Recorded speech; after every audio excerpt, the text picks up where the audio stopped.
আমরা হতাশ। মেদিনীপুরের ৩১ জন বিজেপি নেতাকর্মী ইস্তফা পত্র দিলেন সুকান্তকে। দলের জেলা সভাপতির বিরুদ্ধে অভিযোগ তুলে পশ্চিম মেদিনীপুরের বিজেপি মণ্ডল সভাপতি সহ ৩১ জন নেতাকর্মী দল ছাড়তে চাইলেন। শুক্রবার বিজেপির রাজ্য সভাপতি সুকান্ত মজুমদারের কাছে ইস্তফাপত্র পাঠিয়ে দিয়েছেন তারা। ৩১ জনের স্বাক্ষরিত ওই ইস্তফাপত্রে লেখা হয়েছে, বিজেপির কাজকর্মে আমরা হতাশ, তাই এই সিদ্ধান্ত। যদিও এখানে তৃণমূলের চক্রান্ত দেখছেন স্থানীয় বিজেপি নেতৃত্ব।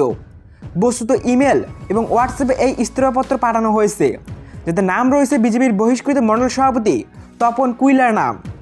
এছাড়াও সাধারণ সম্পাদক কোষাধ্যক্ষ কিষাণ মোর্চার সভাপতি, যুব মোর্চার সাধারণ সম্পাদকের নাম রয়েছে।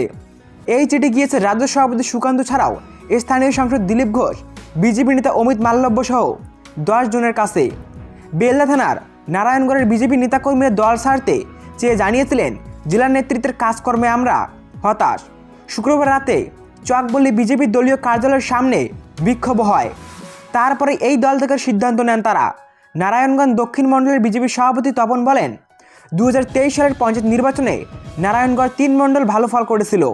পঞ্চায়েত সমিতিতে 2টি আসন পায় বিজেপি, কিন্তু ভালো ফলাফল সত্ত্বেও তৃণমূলের সঙ্গে যুক্ত থাকা কয়েকজন বিজেপি কর্মী যারা সাংসদ দিলীপ ঘোষকে হারানো নিয়ে চক্রান্ত করেছেন, তাদের জেলা সভাপতি সুদাম পণ্ডিত দলের দায়িত্বে ছিলেন।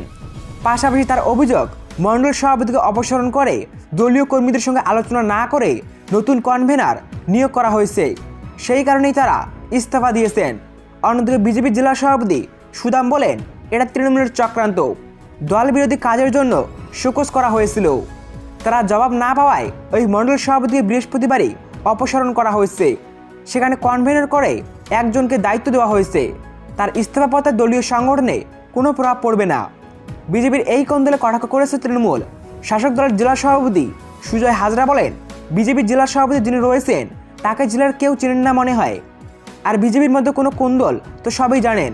শুভেন্দু অধিকারী না দিলীপ ঘোষের গোষ্ঠী দায়িত্ব থাকবে, তা নিয়ে ওদের লড়াই চলছেই।